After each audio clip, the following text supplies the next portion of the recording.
வார இறுதி என்பதால் நேற்று சென்னை கேளம்பாக்கம் பேருந்து நிலையத்தில் வழக்கத்தை விட பயணிகள் கூட்டம் அதிகமாக காணப்பட்டது. ஆனால் அங்கு தென் மாவட்டங்களுக்கு செல்ல போதிய பேருந்து வசதி இல்லாததால் கடும் அவதி அடைந்தனர். ஒரு கட்டத்தில் பொறுமை இழந்த அவர்கள் நள்ளிரவு போராட்டத்தில் ஈடுபட்டனர்.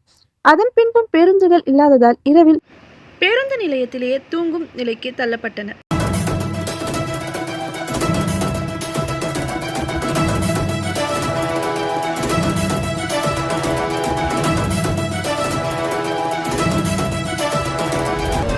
வணக்கங்க, என் பேர் மகேந்திரன். நான் பெரம்பலூர் மாவட்டத்திலேருந்து சென்னைக்காக எங்கள் விருந்தினருக்கு வந்தேன்.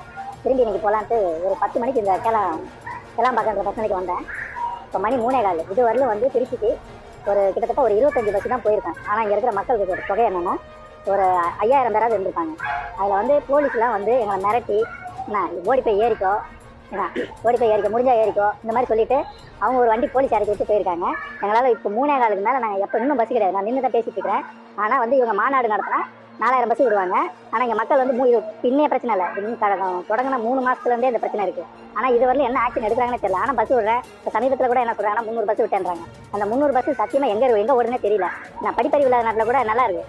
இங்கே எல்லாம் படிச்சுட்டு திரிகிறோம் நாங்கள். இப்போ பஸ் வசதி இவ்வளோ பெரிய பஸ் ஸ்டாண்டில் ஃபுல்லாக நிற்கக்கூடிய பஸ் 24 மணி நேரம் இயங்கக்கூடிய ஒரு பஸ் நிலையத்தில் நீங்கள் வேணால் இன்னைய பொறுத்தவரை 40,000 பேர் இங்கே வந்து அனுபவிச்சு அவன் ஊருக்கு போயிருக்காங்க.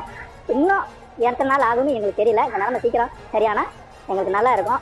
ஆனால் இந்த மாதிரிலாம் நாங்களாம் வேலை செய்யணும், ஒரு குடும்பத்தை காப்பாற்றணும்னா இதை விட கொடுமை வந்து இந்த நாட்டை விட்டு நாங்கள் போயிடலாம். கமல் சொன்ன மாதிரி. நன்றி. ஒரு சில பஸ்லாம் இயக்கப்படுறத பார்க்கலாம். ஆமாம், பஸ்லாம் எப்படி ஜாலியாக இருக்குன்னா இந்த பஸ் போகுதா? பஸ் இங்கே வந்து எல்லாமே வரும்போதே ஃபுல்லாக வந்துட்டு இருக்கு. எங்கே ஏறுறாங்க, எங்கே நிற்கிது, அது கரெக்டான இடத்துல நிற்கிறது இல்லை. மக்களுக்குன்னு ஒரு இடம் கொடுக்கறது இல்லை, பஸ்ஸுன்னு ஒரு இடம் இல்லை. அது என்னதுக்கு தான் புது பஸ் ஸ்டாண்டே தெரியல. இது வந்து என்ன 10 வருஷம் ஆனால் பழைய பஸ் ஸ்டாண்ட் மாதிரி இருக்குது. சிஸ்டமே தப்பாக இருக்குது. பஸ் நுழைய இடமும் தப்பாக இருக்குது. கிளாம்பக்கத்துலேருந்து இங்கே கொண்டு கோயம்பேட்டிலேருந்து இங்கே கொண்டு வந்து விடுற இடமும் தப்பாக இருக்குது. ஏன்னா நம்ம எல்லாம் ஆம்பளைங்க, ஒன்றும் பிரச்சனை கிடையாது. பெண்கள் இங்கே முக்கியமாக பெண்கள் வந்து ஒரு 10 மணிலேருந்து ஒரு 3 மணி வரலும் ஒரு குழந்தைய வச்சுக்கிட்டு பிளாட்ஃபார்மில் உட்காந்துட்டு அவங்க எப்படி சமாளிப்பாங்க? கொஞ்சம் கூட அக்கறையே இல்லாத அமைச்சர்கள் தான் உட்காந்துருக்காங்க. கேட்டால் எல்லாம் அதை பண்ணிடுவோம் இதை பண்ணிடுவோம் தான் சொல்கிறாங்க. ஒழிய இந்த 3 மாதம் என்ன பண்ணாங்கன்னு தெரியல. போக்குவரத்து துறை அதிகாரிலாம் பார்த்தீங்கன்னா ஏதாவது சொன்னாங்க?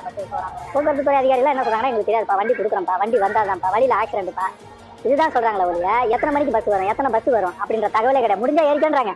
முடிஞ்சால் ஏறிக்கோ, இல்லைன்னா உட்காரு, போய் வேலையை பாரு, என் வேலையை நான் பார்க்குறேன், எனக்கு சம்பளம் இருக்குது, உனக்கு சம்பளம் இருக்கா, பேசாத, ஓடி போன்றாங்க. திடீர்னு நீங்கள் இவ்வளோ கூட்டம் வரதுக்கு காரணமாக இருக்குது. ஏங்க இது என்ன, இன்னைக்கு வெள்ளிக்கிழமைங்க, அவன் சனி ஞாயிறு விட்டா அவன் வீட்டுக்கு போவான், 2 நாள் இருந்துட்டு திருப்பி திங்கக்கிழமை வருவான். ஏன்னா ஒரே இடத்துல நீங்கள் தொழிலை பெருக்கி வச்சிருக்கீங்க. ஊருக்கு தொழிலை பெருக்காம வச்சிருந்தா அப்படி தான் நிலமை. பேருக்கு எதுக்கு நீங்கள் இப்போ கேளம்பா எவ்வளோ பெரிய பஸ் தொடங்கி வச்சிங்க?